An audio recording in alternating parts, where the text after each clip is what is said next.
എടി ആണുങ്ങളായ രണ്ടെണ്ണമൊക്കെ അടിക്കണമെന്നേ. നീ ഇനി കുടിക്കുന്ന കാര്യം പറഞ്ഞ് ചേട്ടനോട് വഴക്കിടരുത് കേട്ടോ. അവരിവിടെ ആയിട്ട് അടിച്ചില്ലെങ്കിൽ വേറെ എവിടെയെങ്കിലും പോയി കുടിക്കത്തില്ലേ? ഇവിടെ ഇപ്പൊ ഞാനാ ചേട്ടന് കമ്പനി കൊടുക്കുന്നേ. ആ ചേട്ടാ ഇന്ന് ടച്ചിങ്സ് ആയിട്ട് തന്നെ വേണ്ടേ? എന്തേലും മതി ചേട്ടൻ ഞാൻ ഇന്നൊരു സ്പെഷ്യൽ സാധനം ഉണ്ടാക്കി തരും ടച്ചിങ്സിന്. കണ്ടോ ചേട്ടാ, ഇത് തീരാറായി കേട്ടോ. ഇന്നത്തേക്ക് തികയൊന്നും തോന്നില്ല. അയ്യോ തീരായോ? ഓർപ്പിച്ച് നന്നായി കേട്ടോ. എടി പുള്ളി കുടിച്ചിട്ട് വഴക്കും കാര്യങ്ങളും ഒന്നും ഇല്ലെങ്കിൽ നീ അതങ്ങ് സമ്മതിച്ചു കൊടുത്തേക്കണം. ആണുങ്ങളായ രണ്ടെണ്ണം അടിക്കണം. അടിച്ചില്ലെങ്കിലാ നാണക്കേട്. ഏത് ചേട്ടാ നാളെ ബിവറേജ് അവധിയാ കേട്ടോ, പബ്ലിക് ഹോളിഡേ. അപ്പൊ നാളെ കിട്ടത്തില്ലേ? ഇന്ന് വാങ്ങണം.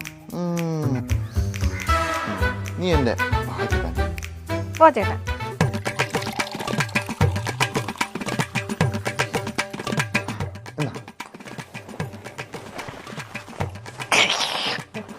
ഇനി ചേട്ടനുള്ള ഒരെണ്ണം അടിച്ചോ. എനിക്ക് 3 ലാർജ് മതി. അപ്പൊ ഇന്നും എനിക്ക് ഓർമ്മയുള്ളൂ. അതൊക്കെ ഉള്ളൂ. അല്ല തന്നെ ഒരെണ്ണം അടിച്ചാലേ ചേട്ടൻ ഭയങ്കര പൂസാ. ടച്ചിങ്സ് എല്ലാം വേണം പറയണം കേട്ടാ. ഏത്